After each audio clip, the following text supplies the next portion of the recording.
right, we're streaming. Good morning, Matt. We're not recording yet, so wait. You'll see a ding. Okay. Very good. Ding. Ding. We're live. We're live with Leftist Lens. Yeah, my name is Matt. James is out recovering from donating a kidney, if you've been following along. He successfully did that. So he's out. So I have with me here today Jeff. He is a local friend of mine in Erie, Pennsylvania. Good morning. I took last week off, so we didn't talk about stuff that happened last week, like the revolution in Nepal. We might do a special episode of that later. But for now, what's the other big thing that happened in the last couple of weeks? Charlie Kirk got killed. And talking about it gets you in trouble, it seems like. All right, first I want to say something. Do I want to live in a world where people can go on college campuses and give speeches and not get shot? Yeah, I do. But I also want to live in a world where people don't go around talking about how horrible other people are as if they're less than human. And to remind you that that's what Charlie Kirk did, I'm going to read some quotes of his. You ready for this, Jeff? I'm ready. Bring it on. All right. These are the words of Charlie Kirk. If I see a black pilot, I'm going to be like, boy, I hope he's qualified. Happening all the time in urban America, prowling blacks go around for fun and go target white people. That's a fact. It's happening more and more. Reject feminism. Submit to your husband, Taylor. You're not in charge. We need to have a Nuremberg-style trial for every gender-affirming clinic doctor. We need it immediately. I think it's worth it to have a cost of, unfortunately, some gun deaths every single year so that we can have the Second Amendment to protect our other God-given rights. That is a prudent deal. It's rational. There is no separation of church and state. It's a fabrication. It's a fiction. It's not in the Constitution. It's made up by secular humanists. Those were Charlie Kirk quotes. Now let's attack some of them, shall we? I think we shall. The last one really gets to the core of his agenda. Yes. Well, I hear this a lot, that there's the separation of church and state isn't in the Constitution. Lauren Boebert seems to believe that as well. Yeah, the fuck it is. Yes, it is. The government shall not establish a religion. There you go. That's the separation right there. It seems to be this is a Christian nation. You just can't. It seems like there's some pushback in Oklahoma and maybe Louisiana, where those states have attempted to please the president by mandating that the Ten Commandments be installed in schools. Right. And that's not new, though. That's happened in conservative states for decades. That's one thing the Satanic Church does a lot. Whenever the Christians say they're going to put something in schools, the Satanic Church comes in and says, well, then we want to put our stuff in schools too. And that's how they combat that. And just a reminder to everybody, the Satanic Church does not worship Satan. They're atheists. They just don't like the way Christians try to impose their views on everyone. It's interesting that you mentioned the Satanist Church. One of their beliefs is, as long as it doesn't harm anybody else, do what you will. And compared to some of the quotes that you offered from Utah, I think there's a certain amount of credibility in that rational perspective. Yeah, I mean, that's a very libertarian view. Mm-hmm. I don't know. I don't have a problem with that. But what Charlie Kirk did was absolutely harming people. Right. So, I don't know.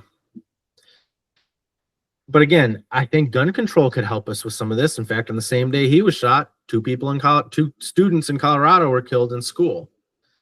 Mm-hmm. And then here in Pennsylvania, we had 3 police officers get killed serving a warrant on somebody that was harassing a woman. Very tragic. Guns are just too easy to get. Too many people have them. Mm-hmm. I don't know. I lived in a country where there are no guns. I lived in Korea for 7 years. There are no guns. Even the police don't have guns. Never felt safer.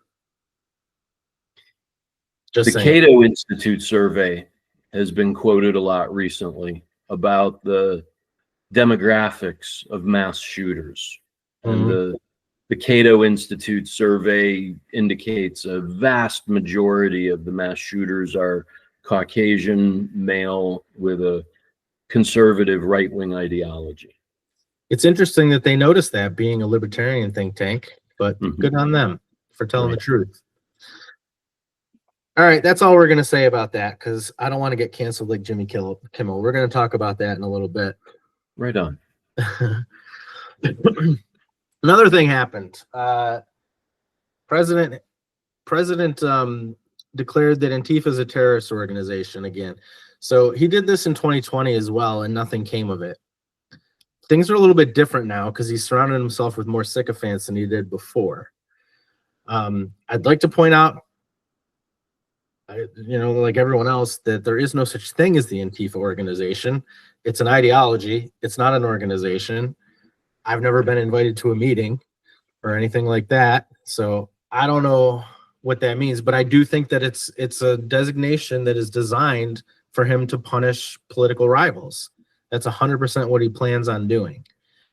And just so you know what kind of company he's in, Viktor Orban of Hungary, the fascist dictator of Hungary, he decided to follow suit and also declared Antifa as a terrorist organization. Because, of course, if you're a fascist, you don't want the anti-fascists to be able to oppose you. It's a playbook, and it seems like the only book the current president has ever read is Mein Kampf. And the Reichstag fire. Favorites. And it's another encroachment on checks and balances on the Constitution, and it erodes Americans' expectations of what law and order is. Well, I don't know when the concentration camps for liberals are opening, but I know that's in the future. If we don't do something to stop it, that's what's going to happen. Another thing, in line with punishing political rivals, Trump, the idiot that he is, thought he was sending a text to Pam Bondi, but he was actually posting on Truth Social. He quickly deleted it, but not before people were able to, copy it, write down all the words. But anyway, he had this to say.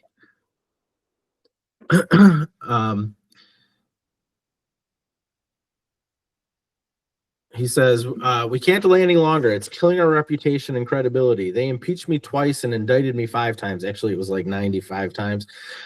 Over nothing. Justice must be served now. That was when he was telling Pam Bondi, ordering Pam Bondi, the Attorney General, to arrest James Comey, Trump's former FBI director from his first term, Democratic Senator Adam Schiff, and New York Attorney General Letitia James. He wants them arrested because they tried, God forbid, to actually hold Trump accountable for his crimes. If you know, the one of Trump's attorneys in the DOJ was charged with investigating Letitia James already, and didn't find any crimes, so didn't file any charges. So Trump fired him. Typical. So that's what he's going to do. He's going to keep firing the lawyers until he finds one that's willing to make up some shit just so he can put his political rivals in jail. That's not American. I think I also read a quote of Trump's errant text message that you mentioned. And I think part of the phrase that Trump used was, they're guilty as heck. Yeah, something like that.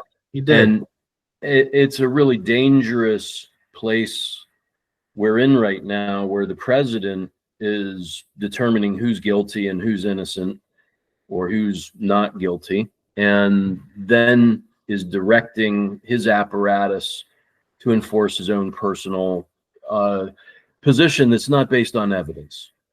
No, what they're guilty of is just being against him. That's it. If you don't like Trump, you're guilty of what? I don't know. not kissing the butt of the dictator, I guess.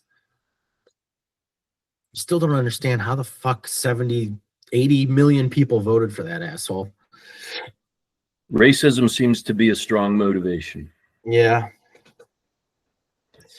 Yeah. We found out they're not eating the cats and dogs in Springfield, Ohio. No, they weren't, were they? All right, so we talked about Jimmy Kimmel earlier. Jimmy Kimmel got taken off the air. If you don't know who Jimmy Kimmel is, he hosts a late night show on ABC. And after Charlie Kirk was killed, he made fun of Trump, not Charlie Kirk. He made fun of Trump, and he just showed a clip of a reporter asking Trump how he was holding up after Charlie Kirk's death. And Trump said, "Pretty good. By the way, did you see they broke ground on my ballroom over here?" He just made fun of that. Like, that's not grief, right? That's something else. Good morning.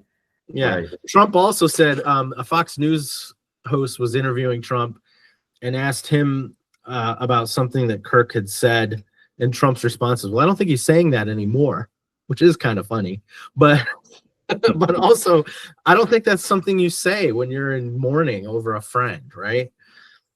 So the right has absolutely weaponized Kirk's death. Absolutely. First of all, before there was any information whatsoever about who did it, they were all ready to murder leftists, right?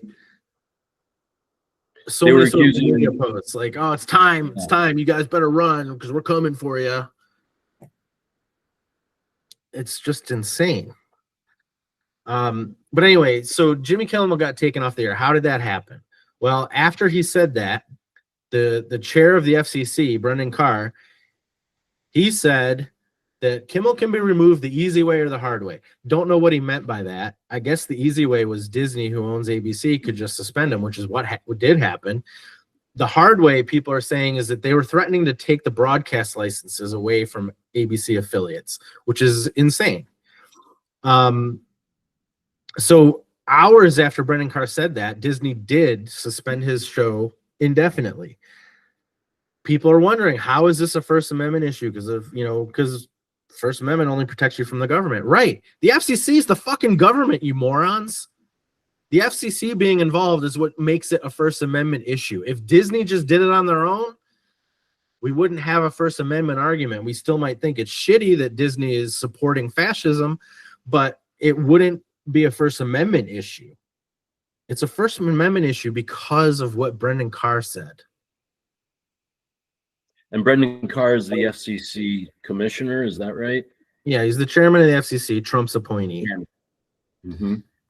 I think the pushback from consumers has been noteworthy because apparently there's been a huge number of cancellations of Disney subscriptions, Hulu subscriptions, and it wiped out, I think I read something like $4 billion in market cap space for Disney's stock shares. And that does get the attention internally to Disney that a mistake has been made.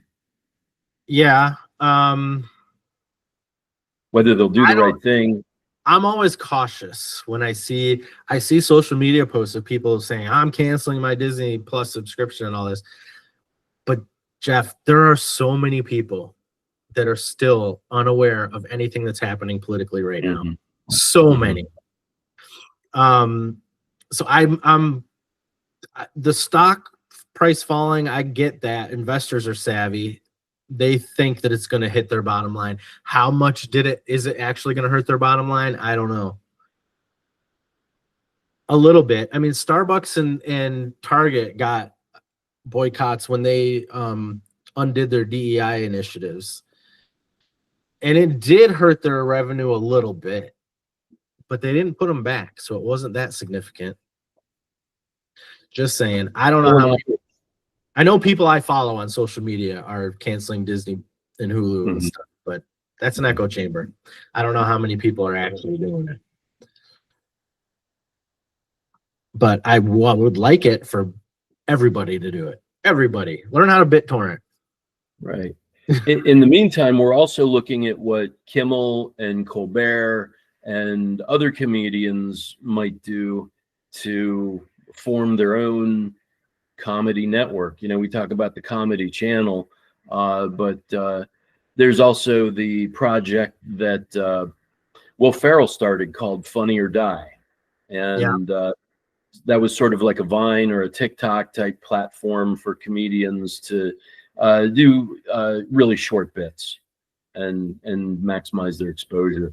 And I think, you know, Kimmel and Colbert and especially Jon Stewart and their community is connected to even the firefighters of New York City. And the word gets around about what Jimmy Kimmel is actually saying about Trump and not about Charlie Kirk. And I think what Kimmel is saying is Trump uses these incidents as tools for his fascist agenda. And when Kimmel speaks the truth to power like that, or when Stephen Colbert speaks the truth to power, he came out with that book, I Am America and So Can You, sort of a spin-off from his TV show. And it's hilarious, but it's filled with all of these criticisms that point out how America is not the shining city on the hill wrapped up in manifest destiny that this fascist propaganda continues to spout. And that fascist propaganda, or that American nationalism propaganda, has been around forever. Mm-hmm. Forever. And it does. I mean, I didn't realize until I moved to Korea. I moved to Korea in 1999. And technology here in the United States, particularly involving the internet and cell phones, didn't catch up to where Korea was in 1999 until like 2010. We're at least a decade behind, at least. So when people look at China today or Korea today, I see this on social media.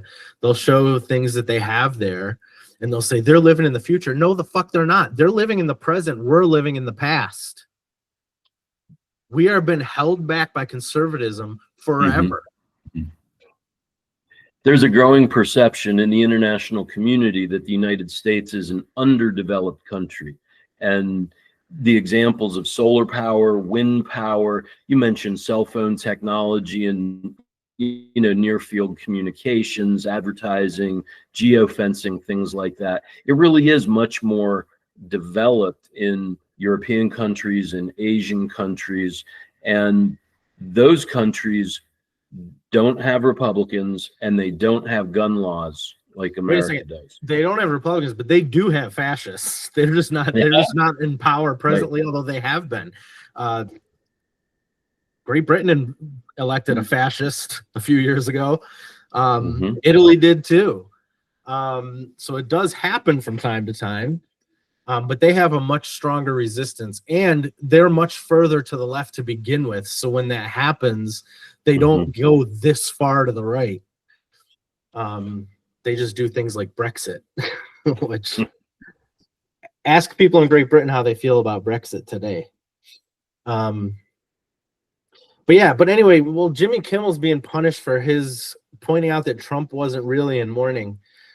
The same week, Fox and Friends host Brian Kilmeade said that we should kill all the homeless people. The context was, because they're going to say you took it out of context. No, the fuck I didn't.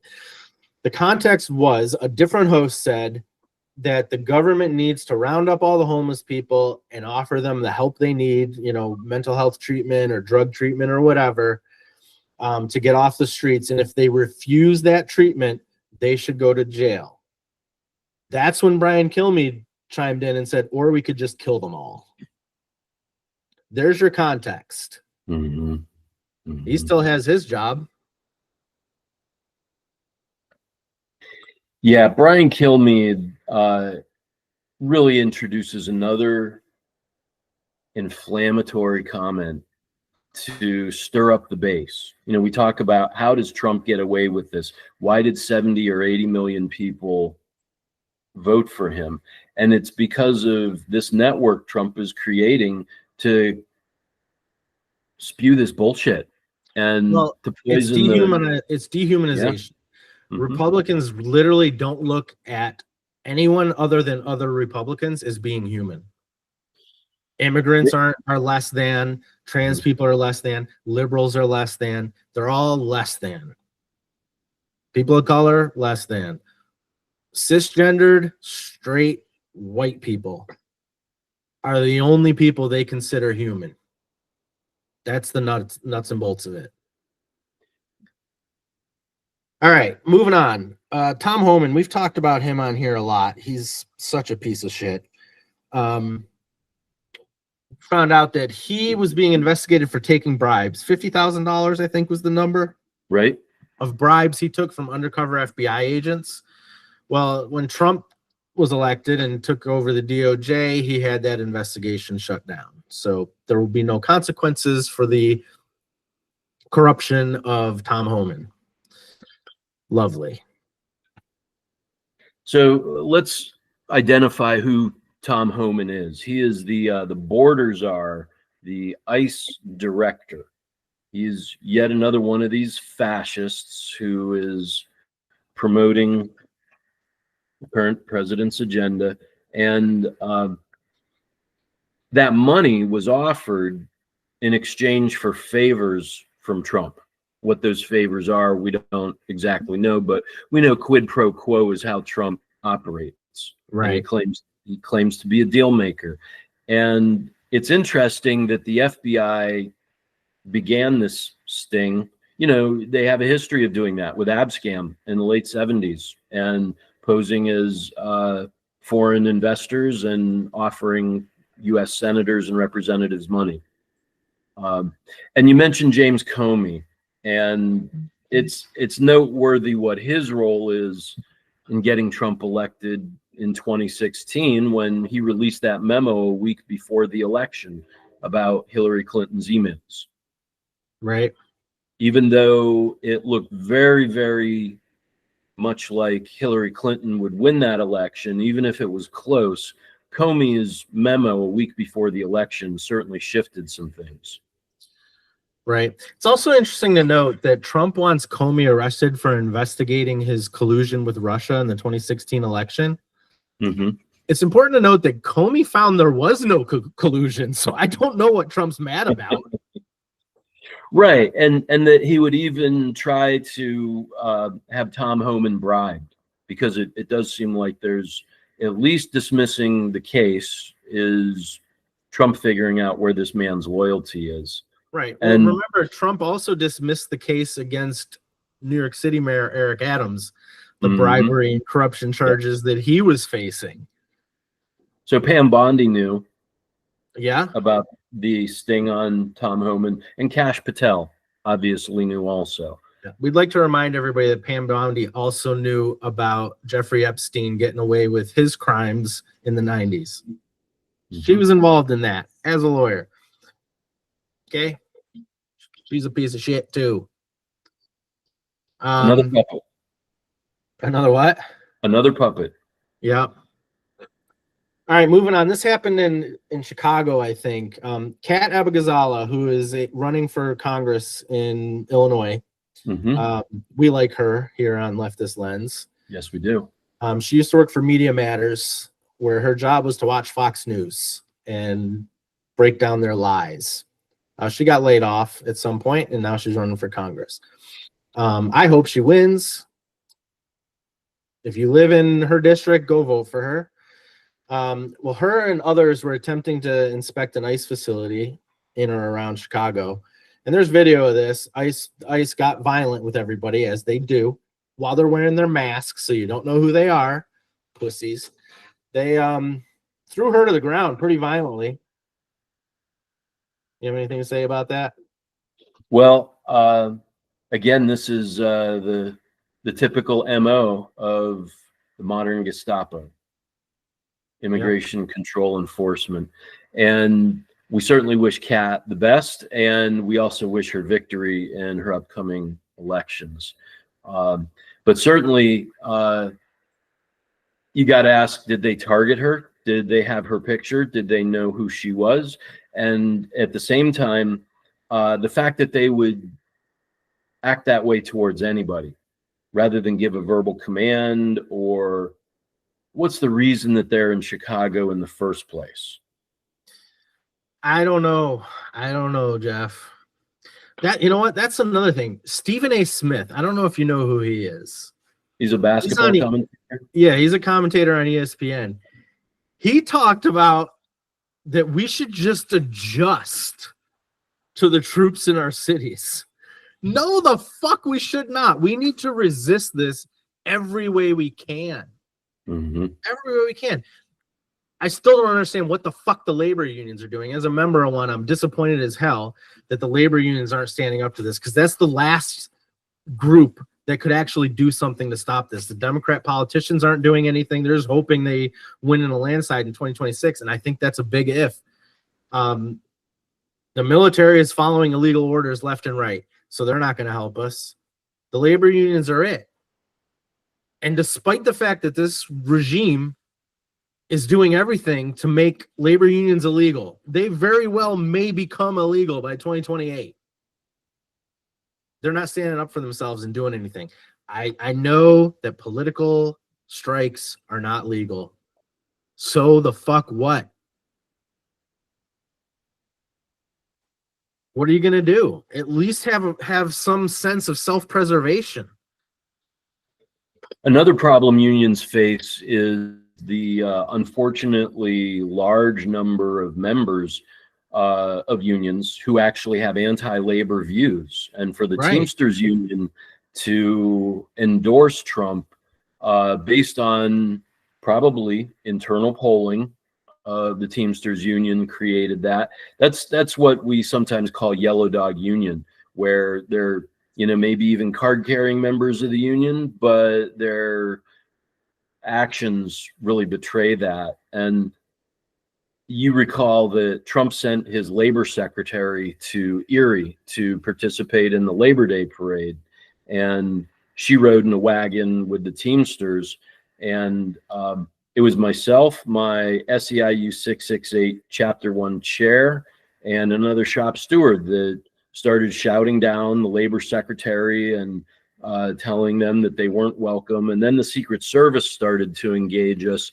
And that's when we complained to the police that there's no reason for the Secret Service to come over and tell us what we should be doing. And of course, the optics of Trump's labor secretary getting union members arrested on Labor Day, that's very bad optics, although he probably doesn't care, probably doesn't understand. But at the end of the parade line in downtown Erie, the protesters for Workers Over Billionaires had gathered with big signs and a bullhorn. And with our effort, and I think also with the Workers Over Billionaires rally people, Trump's labor secretary canceled her speaking engagement in Erie after the Labor Day parade. So we accomplished something there, and elected officials aren't able to stand up like that. We're in an election cycle. Candidates aren't able to stand up like that. High school marching band is not going to stand up like that and resist Trump's labor secretary. You're right. It comes down to unions and labor union activists and Monkey Wrench Gang Local 666. And we have to take the fight to them. I wonder what's going to happen when Trump comes here. Is he going to come here in 2026 to support somebody? Or is he going to run again in 2028, even though he can't? What's going to happen when he comes here? I'm just curious, because Erie is a unique place where everyone who's running for president comes here. They do. And it's because they believe that whoever Erie County votes for is going to win Pennsylvania. I mean, that has been true. I don't think it's necessarily always going to be true, but it has been true recently. So that's why we get everybody coming here. Obama was here last week giving a speech. I didn't go. Did you? I didn't go either. I did go to a different campaign event last week, and we probably should talk about Obama in Erie.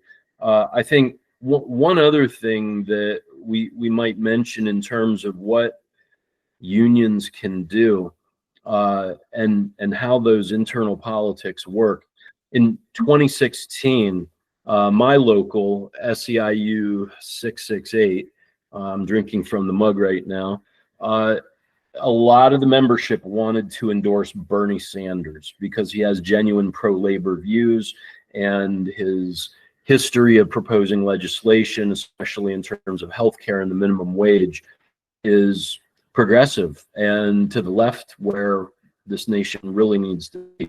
But the labor union secretary really would not have contributed anything other than what Tom Homan is saying and doing, or what ICE is saying and doing. And looking at what unions can do, we go all the way back to the Battle of Blair Mountain in West Virginia in 1921, when the mine workers were organizing and unionizing, and the coal mine owner getting the Pinkerton, the, I guess, Secret Service at the time, but the Pinkerton Detective Agency was doing union busting. The federal government itself was using bomber planes left over from World War I to bomb the coal miners who were organizing. Sid Hatfield, the sheriff of Maywan, part of the Klan made famous in McCoy. Sid Hatfield was a sheriff. His nickname was Two Gun Sid. Sheriff Hatfield took the side of the miners rather than the side of the Pinkertons or the federal government. And so there's this long history of unions acting in ways that elected officials and other officials sometimes can't. And I agree with you. Unions can step up. This is the time. This is absolutely the time. Actually, the time was a few months ago, but now would be good too. Yeah, because that's another thing that surprises me. The people who think Jimmy Kimmel's suspension was the thing that crossed the line. I mean, great, welcome to the resistance, but really, all the other shit that's been happening, it's not until a white man gets a consequence that you notice something's wrong. That's a little sad, but whatever. Whatever gets you to join the resistance. I don't mean you, Jeff. I mean the people I see. We're gonna get a little local now. Talk a little about an incident that happened here in Erie. I don't remember exactly when. You probably know more about this than I do. Do you want to talk about Cello Woodard? Tell the story of what happened. Marcello Woodard, right. So Marcello Woodard lived with his girlfriend and children on the east side of Erie. And so he had been incarcerated and had served his time and was on parole. And he was a father and a working man and a respected member of his community. He was known by many people in the east side of Erie. On July 2nd, approximately 2 weeks before his parole was to be completed, Marcello Woodard was visited by two parole officers. And Osborne are the names, I believe, and chances that led one of those to shoot Cello Woodard 3 times. There's some ring footage in the story was that Cello tried to drag one of the parole officers with his vehicle, but the ring video seems to contradict that. And it's unknown what the justice as well. I believe that's correct. And so there seems to be a modern day lynching and state police investigation that got kicked back to the DA, the district attorney here in Erie. And she's a very thorough person, and there are a lot of sensitive politics going on. But the fact is the Woodard family has not received justice. There has not been an arrest for what appears to be a murder, state-sponsored violence upon Cello Woodard. And his son just graduated from high school. He has other children. The mother of his children is doing everything she can for the community to keep this issue alive. I believe Cello's brother, Michael Woodard, is the community person who's organized the Justice for Cello movement. And there will be a rally September 27, I think from 11 a.m. to 2 p.m. in Perry Square in downtown Erie. But the DA in Erie, the district attorney, hers, has had some contact, minimal contact with the family to explain what stage the investigation is in. And apparently the shooter has first been placed on administrative paid leave, then transferred to another region. So there's a lot of problems with the delays in justice. Yeah. And if you couldn't guess it, Cello Woodard is black. The parole agent's white. If you couldn't, that's exactly right. Yes. All right. You wanted to talk about the Erie Human Rights Council? Sure. The Erie Relations Commission is a unit of county government, and it responds to claims of harassment on a very wide variety of bases. And the Human Rights or Human Relations Commission is part of the discussion of what happened with the murder, the killing of Cello Woodard. And the Erie Human Relations Commission recently had its director appointed, Dr. Christy Ganebus, and there's a huge backlog of cases. There's limited funding. And the reason that this is coming together right now is that the county executive, who's a MAGA Trumper, has refused to exercise his authority previously and appoint a director, and also to appoint an advisor, which is completely permitted within the county charter. However, because of his own personal stances, the county executive has chosen not to fully fund and not to appoint at the beginning of his term, but only closer to an election. So it's a vital instrument of county government, given that Erie, Pennsylvania is a welcoming city. We welcome refugees, we welcome immigrants, and we're one of those sanctuary cities. Yeah. Trump loves so much. Right. I think another part of why the Human Relations Commission matters is the Southern Poverty Law Center tracks the existence of hate groups across the United States. And as recently as 2020 or 2021, Pennsylvania ranked 4th in the nation number of hate groups in the Commonwealth, right behind states like Mississippi, Louisiana, Alabama. And so this is a really concern. And having a Human Relations Commission that can respond to complaints is especially important. Now, the panel discussion that occurred on September 10th at the Blasco Library in Erie, that panel discussion was partially to promote the HRC and to let the community know that it's in operation again. There was an attorney, Seth Trott, who spoke about the Fair Housing Act and discrimination in housing. It's not really well known that Erie Insurance, Fortune 500 company based here in Erie, they're involved in a redlining lawsuit in New York State. And information on that is readily available, although Erie Insurance does make a serious effort to invest in the community and to upgrade properties and to... that's called gentrification. Yes. It's not investment in community. It's gentrification. There are other investments they're doing. But yeah, gentrification. They moved because they didn't like the poor people. Their offices are downtown, and they didn't like the poor people that live down there. So they helped create the Downtown Development Committee to get rid of the poor people. and gentrify downtown Erie. That's I'm exactly sorry, right. I don't like Erie Insurance. They can go fuck themselves.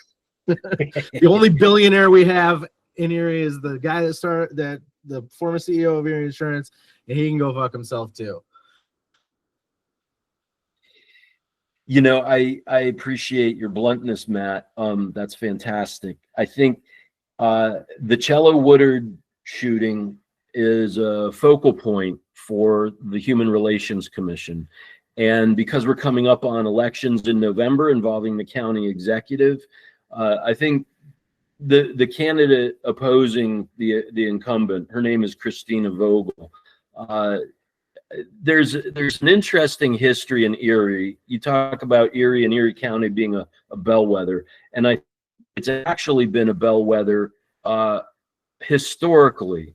And if you go back to the 1960 election, when Kennedy came, it's still in living memory of what a tremendous response Erie offered to John F. Kennedy's visit on the campaign trail.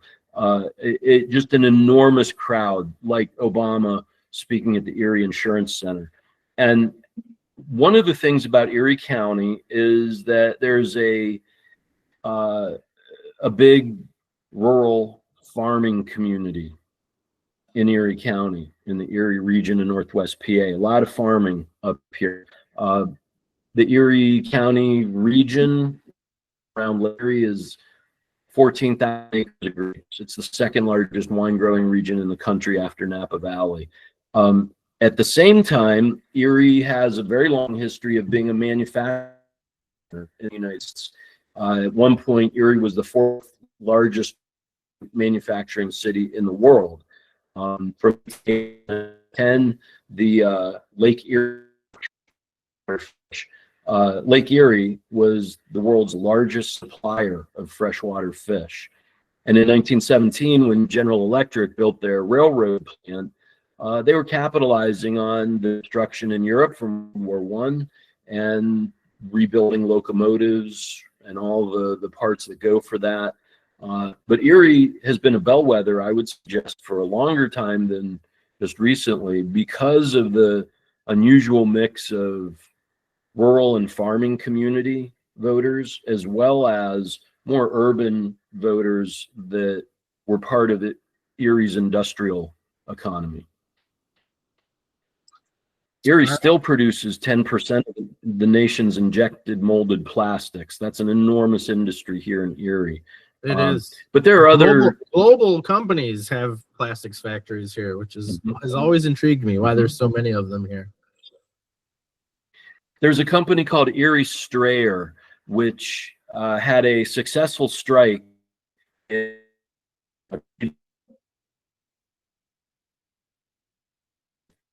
These guys were not getting any raises. They were unionized, but the contract was terrible. They had no dental insurance. There's a story of a guy on a production line at Erie Strayer pulling a tooth out of his jaw with a pair of needle nose pliers because he couldn't afford to miss work and didn't have the insurance. So they organized the strike and they ended up getting their benefits. But what does Erie Strayer do? They create the custom concrete batching plants that are then sold to China when China wants to build a dam on a river in 3 days. They need to float these custom concrete batching plants out on barges onto the river. And so that's one of the products that's made locally in Erie. And the manufacturing history plus the farming history has made Erie a bellwether, I think, for a long time. We also make electric locomotives here. Yeah. Wabtec, formerly owned by GE.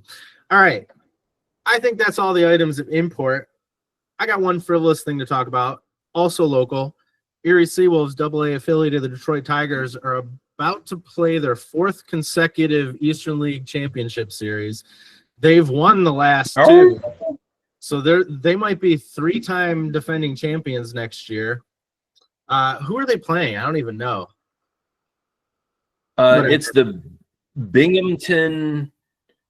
The Rumble I'm not sure what Ponies? the mascot is. The Rumble Ponies? The Rumble Ponies. That's right. The Binghamton Rumble Ponies. Very picturesque team name. Almost, but not quite as picturesque as the Moon Mammoths. Yes, the Erie Seawolves had a few games where they were known as the Moon Mammoths when comedy legend John Oliver decided to sponsor the team and rename them that. But yeah, they've been good for years, and they could be 3-time defending champs next year if they can win 2 of the next 3 games. Jeff, thank you so much for joining me. Any closing thoughts? Thanks for having me, Matt. Absolutely. I appreciate being able to review some of the current topics and get our point of view across. Yeah, to all 200 people that listen. And we appreciate each and every one of you. All right, well, thanks. Thank you, everybody, for tuning in. We'll be back next week. I think James will be back. So whatever happens for the next 6 days, that's what we'll be talking about next week. Thanks, Smash everybody. the like button, subscribe. Thank you. Yeah, do that too. Now I'm gonna be like James. I don't know how to stop recording. So we're gonna have some silliness at the end because I don't know how to stop recording. This is There it left is.